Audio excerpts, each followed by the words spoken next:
Hey, my name's Ethan.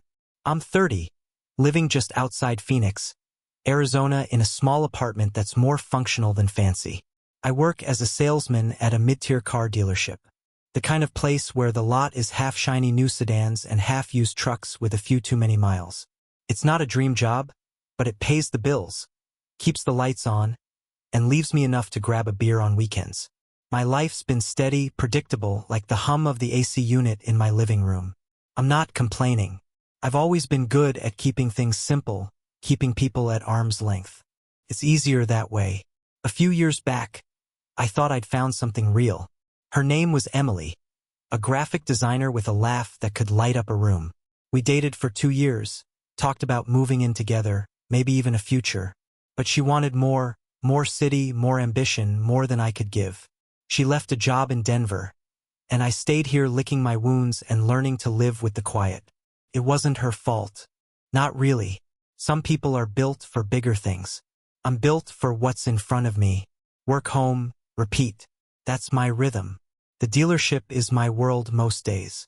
It's all fluorescent lights, coffee breath, and the faint smell of tire rubber. I'm decent at my job. Good enough to close deals without being the sleazy salesman stereotype. My customers like me because I don't push too hard. I let them come to me. My boss, Mr. Harlan, says I've got a calming presence. He's 52 lean with a voice so steady it makes you wonder what he's really thinking. He's not the warm and fuzzy type, but he's fair, runs the place like a tight ship. I respect him, maybe even fear him a little. There's something about his quiet control that keeps you on edge. Harlan's wife Lydia is a bit of a mystery. I've seen her at company events, holiday parties, the occasional charity auction. She's 38, always dressed like she's stepping out of a magazine. Tailored dresses, subtle jewelry, hair pulled back just right. But it's her eyes that stick with you. They're sharp, like she's seeing through everything. But there's a sadness there, a weight she carries behind her polite smiles. She's not the kind of person you chat up casually. At those events, she'd nod at me, maybe exchange a quick, "Nice to see you," but nothing more. I figured that's how it should be. She's the boss's wife after all. It was a Friday evening, one of those desert nights where the heat lingers even after the sun's gone down. I was wrapping up at the dealership, shutting down my computer, ready to head home to my couch and a cold soda. The lot was empty, save for a couple of cars, waiting for pickup tomorrow. Most of the staff had already left, and the place was quiet except for the hum of the vending machine in the break room. My phone buzzed as I grabbed my keys. It was Harlan. "Ethan," he said, his voice as even as ever. "I need a favor. I'm stuck in a meeting with some investors across town. Can you pick up Lydia and drive her home? She's at the coffee shop on 7th Street. I froze for a second. It wasn't the kind of request you say no to, not from Harlan. But it felt off. I'd never been alone with Lydia, never even had a real conversation with her. Why me? Why not a cab or one of her friends? But I swallowed the questions and said, "Sure, no problem. I'll head over now." "Good man," he said, and the line went dead. No pleasantries, just business. I locked up the office, got into my beat-up Chevy pickup, and drove towards 7th Street. The coffee shop was one of those trendy spots, exposed brick-string lights, the kind of place that charges $6 for a latte. I pulled into the lot, scanning for Lydia. My palms were sweaty, though I couldn't tell if it was the heat or something else. I spotted her through the window, sitting alone at a corner table, staring at her phone like it held all the answers in the world. She wasn't dressed like she usually was. No sleek dress or heels, just a simple white blouse and jeans. Her hair loose, framing her face. She looked different, smaller somehow. I parked and walked inside. The bell above the door, jingling softly. Lydia looked up, her eyes meeting mine. For a moment, neither of us said anything. Then she gave a small nod like she'd been expecting me. "Ethan," she said, her voice soft but steady. "Harlan sent you." "Yeah," I said, shifting my weight. "He's tied up. Asked me to drive you home." She gathered her purse, stood, and followed me to the truck. The air between us was heavy. Not quite awkward, but not comfortable either. I opened the passenger door for her, and she slid in without a word. As I got behind the wheel, I glanced at her. Her hands were folded in her lap, her gaze fixed out the window. The sadness in her eyes was sharper now, like it had nowhere to hide. I started the engine, the low rumble filling the silence. "Home's not far," I said, trying to keep it light. "Should be there in 15. She didn't respond right away. Then, so quietly I almost missed it, she said, "Ethan, can you not take me home?" Her words hung in the air like a low note from a song you can't shake. "Ethan, can you not take me home?" Lydia's voice was soft, almost a whisper, but it carried a weight that made my hands tighten on the steering wheel. I glanced at her, expecting a smile or some sign she was joking, but her eyes were fixed on the dashboard, distant, like she was seeing something beyond the cracked vinyl of my old Chevy. I cleared my throat, trying to keep my tone steady. "But what do you mean? Where do you want to go?"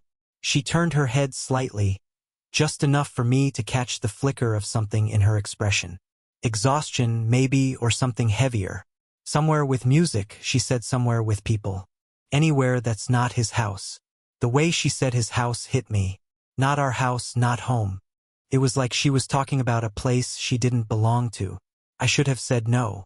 I should have told her I'd take her straight to their gated community, to the big house with the manicured lawn I'd only seen from the outside during a company barbecue. I was just the guy who sold cars for her husband, not her friend, not her confidant. But something in her voice, that quiet please, stopped me. I'd spent enough nights alone in my apartment to know what it sounded like when someone was drowning in their own silence. "Okay," I said before I could overthink it. "I know a place." I turned the truck away from the direction of her neighborhood, heading toward the edge of Phoenix, where the city lights dimmed into something softer. The lounge bar I had in mind wasn't fancy, just an old spot called the Desert Note, tucked between a laundromat and a pawn shop. It was the kind of place where the regulars knew your name, but didn't ask questions, where the music was always live and the drinks weren't overpriced. I'd gone there a few times after Emily left, when I needed noise to drown out my thoughts. Lydia didn't say anything as we drove. The radio was off, and the only sound was the hum of the engine and the occasional rattle of something loose in the dashboard. I glanced at her again. Her hands were still folded in her lap, but her fingers were twisting the edge of her blouse. A small nervous habit that made her seem less like the polished woman from company events. Her perfume, something light like jasmine mixed with the faint leather smell of my truck seats. It was subtle, but enough to make me hyper-aware of her sitting there just a foot away. We pulled into the gravel lot of the Desert Note. The neon sign flickered, casting a warm red glow over the entrance. Inside, it was exactly as I remembered. Dark wooden walls, a small stage with a guy strumming a guitar, and a scattering of tables with people nursing drinks. The air smelled of whiskey and cedar, and a slow jazz tune curled through the room like smoke. Lydia hesitated at the door, her eyes scanning the place like she was stepping into another world. "You sure about this?"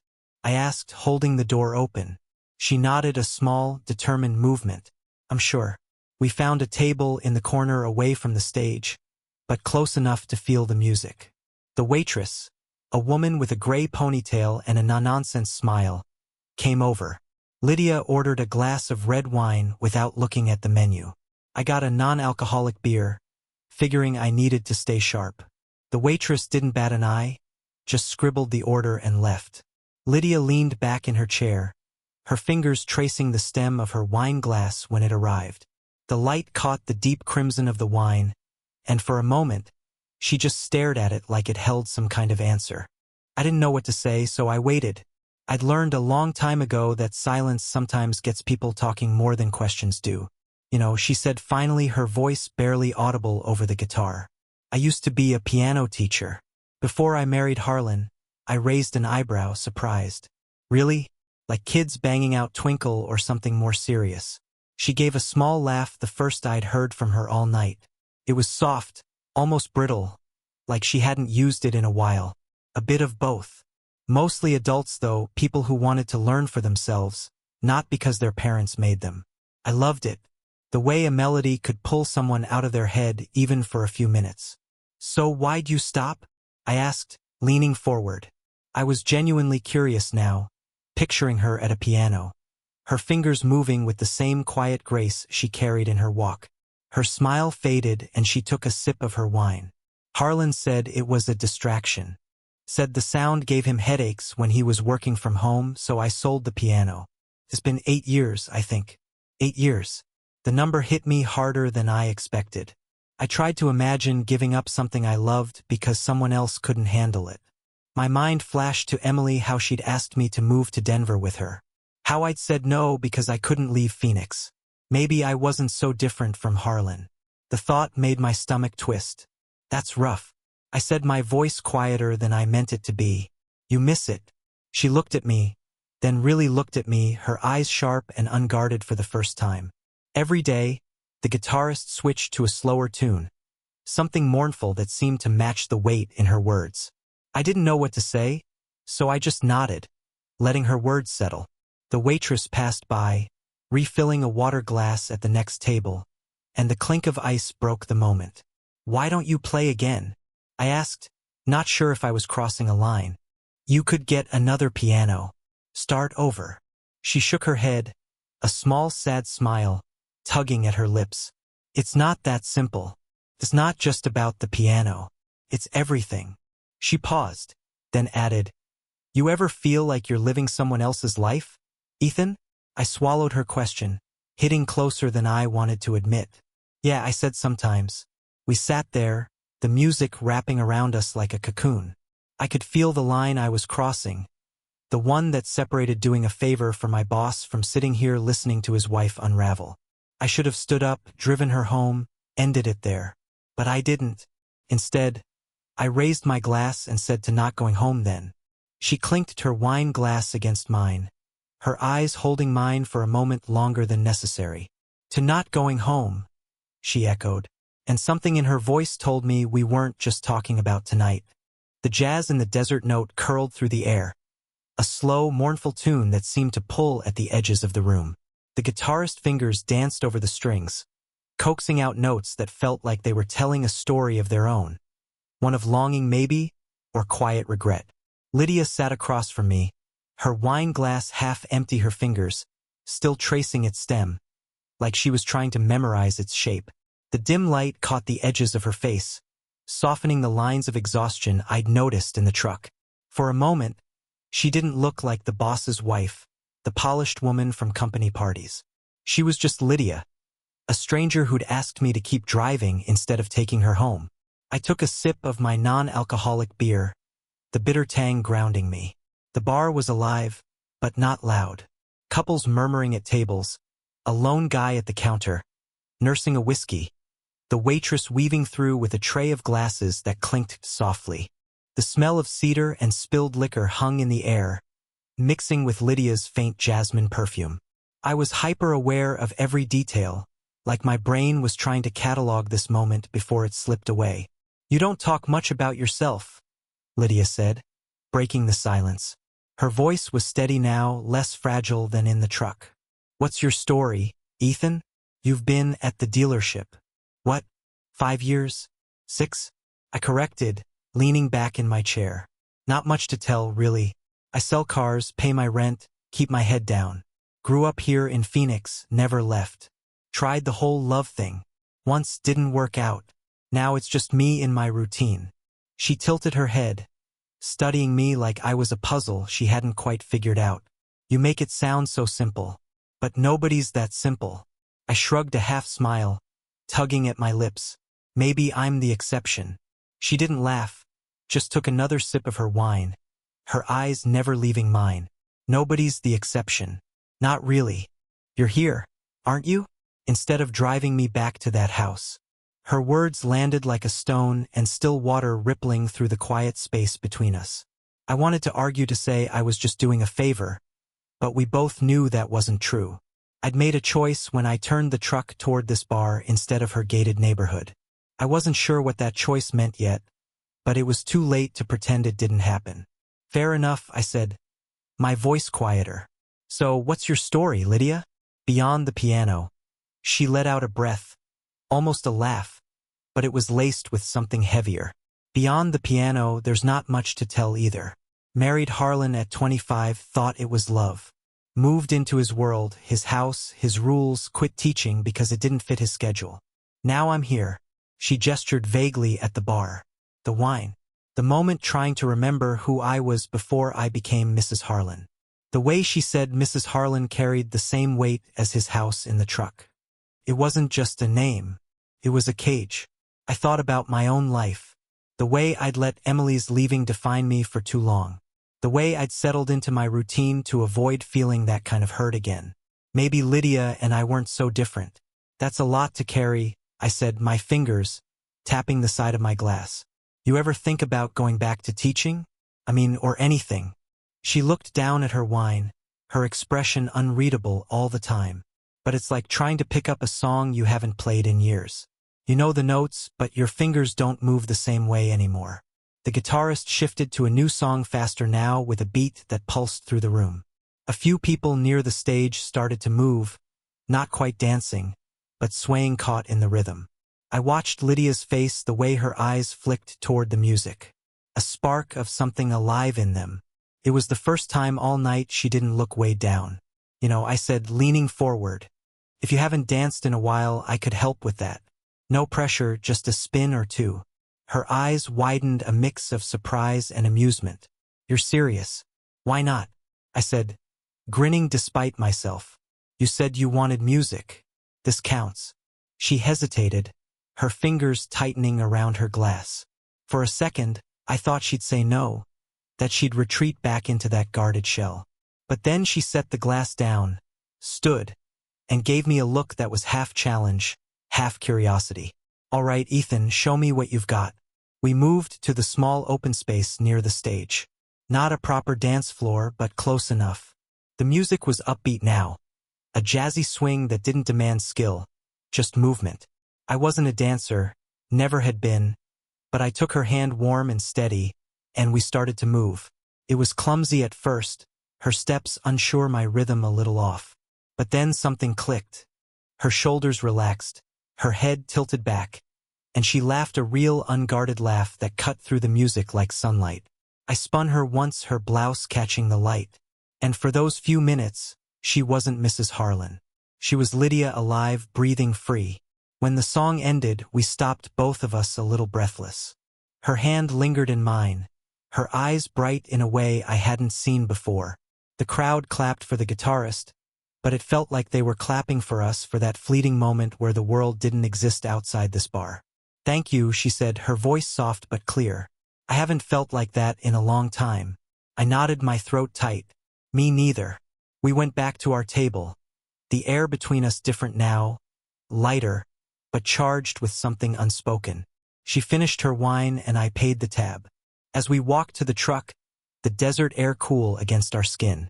I knew I couldn't just drop her off and pretend this night never happened. But I also knew I was treading dangerous ground. I opened the passenger door for her and she paused before getting in. Ethan, she said, her voice steady but vulnerable. You didn't have to do this, but I'm glad you did. I didn't know how to respond, so I just nodded. As I started the engine, my phone buzzed, a text from Lydia sent while she was sitting right next to me. It said, "Thank you for not leaving me alone tonight." I glanced at her, but she was looking out the window, her face unreadable in the dark. I dropped Lydia off at her house that night, the big one with the row iron gate and the perfectly trimmed hedges. The porch light was on, casting a cold glow over the driveway, but no one came out to greet her. She hesitated at the door of my truck, her hand lingering on the handle like she wasn't ready to step back into that world. "Thanks again, Ethan," she said, her voice barely above the hum of the engine. "For everything." I nodded, not trusting myself to say more, and watched her walk up the path, her silhouette shrinking until the door closed behind her. The drive home felt longer than it should have. My mind replaying the night, the jazz, the dance, the way her laugh had cracked open something in the air between us. I figured that was it. A one-off favor, a strange detour in an otherwise predictable life. I'd go back to selling cars. She'd go back to being Mrs. Harlan, and we'd both pretend the night never happened. But the next morning, my phone buzzed with a text from an unknown number. "It's Lydia. Thank you for not leaving me alone last night." My heart did a weird flip and I stared at the screen longer than I should have. I typed back a simple "anytime," then deleted it, then typed it again and hit send. Felt too casual, too loaded all at once. A few days passed and I threw myself into work trying to shake the memory of her eyes in the bar's dim light. The dealership was busy. End-of-month quotas, customers haggling over trade-ins, the usual chaos. Harlan was around more than usual, his presence like a shadow over the lot. He didn't mention the favor, didn't ask how the drive went. Just gave me a nod in the morning, his usual clipped morning Ethan, and moved on. I told myself that was a good sign. No suspicion, no questions. But every time I saw him, I felt the weight of that night pressing against my chest. Then on Wednesday, another text from Lydia. Coffee. There's a place on Camelback Road. Noon. I stared at the message during my lunch break, sitting in the break room with a half-eaten sandwich. I should have said no. I should have kept my distance, drawn the line I'd already smudged, but I typed back, sure, see you there, and spent the rest of the morning distracted, messing up a customer's paperwork and having to redo it. The coffee shop was small, tucked between a bookstore and a yoga studio with mismatched chairs and a chalkboard menu. Lydia was already there when I arrived, sitting at a table by the window, a black coffee in front of her. She wasn't dressed like the Lydia from company events. No tailored blazer or heels, just a simple white shirt sleeves, rolled up hair, and a loose bun. She looked real. Tired maybe, but real. Her eyes lit up when she saw me, a small smile breaking through the weight I'd seen in them before. Ethan, she said, standing to greet me. You came. Wouldn't miss it? I said, sliding into the chair across from her.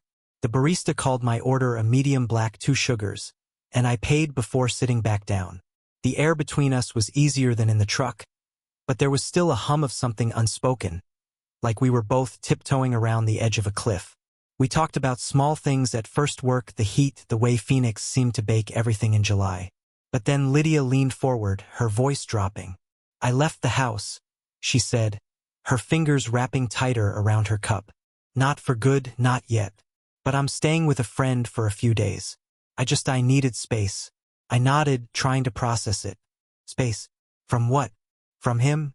From everything. She looked out the window, her gaze distant.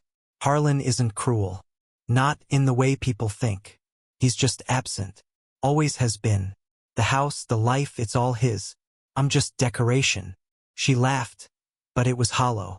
I told him I needed time to think. He didn't fight it. Just said, do what you need to do. Like I was returning a car with a defect. I didn't know what to say. My own breakup with Emily had been messy, emotional, full of accusations and tears. This was different, quiet, controlled, but no less painful. What's your plan? I asked, keeping my voice steady. She shrugged, a small, defiant movement. I don't know. I'm figuring it out. I started looking into teaching again. There's a community center looking for music instructors. It's not much, but it's something. Her eyes met mine, and for the first time I saw a spark of hope. I want to live, Ethan, not just exist. We met a few more times after that coffee, a walk through a park, once a quick lunch at a taco stand near the dealership. Each time Lydia seemed a little lighter, a little more like the woman who'd laughed during that dance. She talked about her old students, the way their faces lit up when they nailed a difficult piece. I told her about my dad, how he taught me to fix cars before he passed, how the smell of motor oil still reminded me of him. We didn't talk about Harlan, not directly, but his shadow was always there in the way Lydia's phone buzzed with his texts and the way she flinched when she mentioned home. I knew I was in over my head. Every meeting, every conversation pulled me deeper into something I hadn't signed up for. I wasn't just the guy who'd driven her to a bar anymore. I was the guy she texted at night, the guy she called when she needed to talk. And I liked it too much. I liked the way she listened when I talked, the way she saw through my deflections, but I also knew the risk. Harlan wasn't just my boss. He was a man who controlled everything around him, and I was treading on his territory. It all came to a head on a Monday morning. I was in the showroom going over inventory with a coworker when Harlan called me into his office. The door closed behind me with a soft click, and he didn't look up from his desk. Sit, he said, his voice flat. I sat, my pulse already racing. The office smelled of leather and his cologne sharp and expensive. He finally looked up, his eyes cold but not angry. "I know about the bar," he said. "And the coffee shops, the walks." My stomach dropped. I opened my mouth to explain, to say it wasn't what he thought. But he raised a hand. "Don't, I'm not blind, Ethan. Lydia's been different lately, and I know you're part of it." I swallowed, my throat dry. "It's not like that, Mr. Harlan. I don't care what it's like." He cut in, his voice, still calm, which somehow made it worse. "Lydia's always been restless. She'll find someone like you. Someone who listens, someone who makes her feel alive. But you'll lose more than you gain. Think about that." He didn't yell, didn't threaten, just leaned back in his chair. His gaze steady. "You're a good salesman, Ethan. Don't throw that away." I walked out of his office, feeling like I'd been punched in the gut. I handed in my resignation a week later. No drama, no explanation. Just a letter on his desk and a quiet exit. The dealership wasn't home, but it was stable, and I just burned that bridge. I told myself it was for the best, that I needed a clean break. But deep down, I knew it was because I couldn't face Harlan every day, knowing what I'd done, what I was still doing. I took a job at another lot across town. Smaller, less pay, but it was a start. Lydia and I kept talking, though. She was living with her friend now, taking steps toward a divorce. She'd started teaching again, just a few hours a week at the community center. She sent me a video once, a kid playing a shaky fur release. Her voice in the background, patient and warm. It made me smile, but it also made me ache. We were connected now, tied by something I couldn't name, and I wasn't sure where it was leading. The last time I saw her before everything settled, we met at that same coffee shop on Camelback. She looked different, still tired, but stronger, like she was carrying herself instead of being carried. "I'm moving forward," she said, stirring her coffee. "It's scary, but it's mine." I nodded, my chest tight. "You deserve that." She reached across the table, her hand brushing mine. "So do you, Ethan. Don't let this US hold you back." I wanted to tell her it wasn't holding me back, that it was pulling me forward, but I didn't. Some things were better left unsaid, at least for now. It was a late afternoon in Phoenix, the kind where the sun hung low, painting the sky in streaks of orange and pink. I was at a gas station just off the highway, filling up my truck, the familiar smell of gasoline mixing with the dry desert air. My new job at the smaller dealership across town was steady, not as flashy as Harlan's place, but it kept me moving forward. The past few weeks had been quiet, a blur of early mornings and late nights, trying to rebuild my routine after leaving everything behind. Lydia and I still texted short messages here and there, but we hadn't seen each other since that last coffee shop meeting. I told myself it was for the best, that we both needed space to figure out what came next. I was screwing the gas cap back on when I heard a voice behind me. "Ethan." I turned, and there she was, Lydia, standing by a small blue hatchback, a grocery bag tucked under one arm. She wasn't the polished Mrs. Harlan from the company parties, nor the fragile woman from that night at the bar. She was just Lydia, jeans, a loose sweater, her hair pulled back in a messy bun.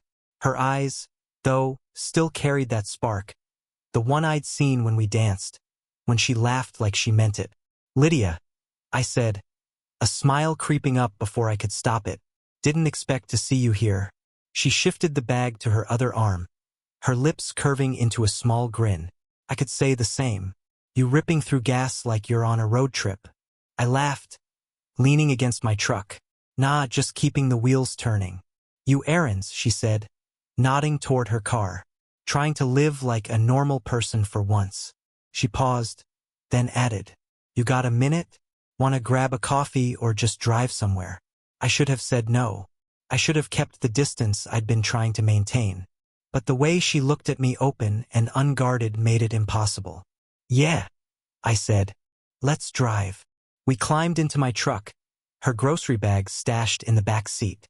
The radio was off, and the only sound was the low rumble of the engine as we pulled out of the gas station and onto the open road. Phoenix stretched out around us, strip malls giving way to quiet streets, then to the wide, empty desert roads where the city felt like a memory.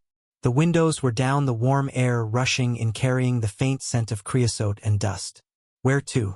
I asked, glancing at her. She shrugged her eyes on the horizon. "Doesn't matter. Just keep going." So I did. We drove past low hills, past cacti, standing like silent sentinels, the sky deepening as the sun dipped lower. Lydia leaned back in the seat, her hands resting loosely in her lap. She looked different now, lighter, like she'd shed a weight I hadn't fully understood until it was gone. "I'm teaching again," she said after a while, her voice cutting through the hum of the road. 3 classes a week at the community center. Mostly beginners, a few kids, one guy who's got to be pushing 70. "It's not much, but it's mine." "That's great," I said, and I meant it. I could still picture that video she'd sent, her voice guiding a kid through Elise. "You sound like you're finding your way back." She nodded her fingers, brushing a strand of hair behind her ear. "I am. Slow, but it's real. I signed the divorce papers last week. It's done." I kept my eyes on the road, but my chest tightened. "How do you feel?" "Scared," she admitted, then laughed softly. "But free. For the first time in years, I feel like I'm not living someone else's life." We drove in silence for a bit, the kind of silence that didn't need filling. The desert stretched out endless and opened the last light, catching the edges of the mountains in the distance. I thought about my own life leaving the dealership, starting over the way I'd been running from my own ghost since Emily left. Lydia wasn't the only one finding her way back. "You know," she said, turning to me, "I meant what I said that night at the bar. I didn't need you to save me. I just needed someone to see me, to listen when I couldn't say everything out loud. You did that, Ethan, and I'll always be grateful." I glanced at her, my throat tight. "You did the same for me. I was stuck, just going through the motions that night. It woke me up." She smiled. A real one, the kind that reached her eyes. "So what now? Where do we go from here?" I didn't have an answer. Not really. But as the road stretched out ahead, I felt something settle in me. Something sure. "Wherever you want," I said, "as long as you're okay with me driving." She laughed, the sound bright against the quiet of the desert. "Deal. But don't expect me to pick a destination. I'm done with plans for a while." We drove on the lights of Phoenix fading behind us. The air was cool now, the stars starting to prick through the sky. Lydia reached over her hand, resting lightly on mine on the gear shift. It wasn't a promise, not a declaration. Just a moment, real and unforced. "Ethan," she said, her voice soft. "Thank you for not trying to fix me. For just being there." I squeezed her hand, my eyes still on the road. "As long as you keep getting in this truck, I'll keep showing up." She leaned her head against the window, her smile faint but steady. "For the first time in my life, I don't feel like I'm just someone's wife." The road kept going, and so did we. No destination, no rush, just 2 people who'd found something real in the quiet spaces between their lives. It wasn't a fairy tale, and it didn't need to be. It was enough.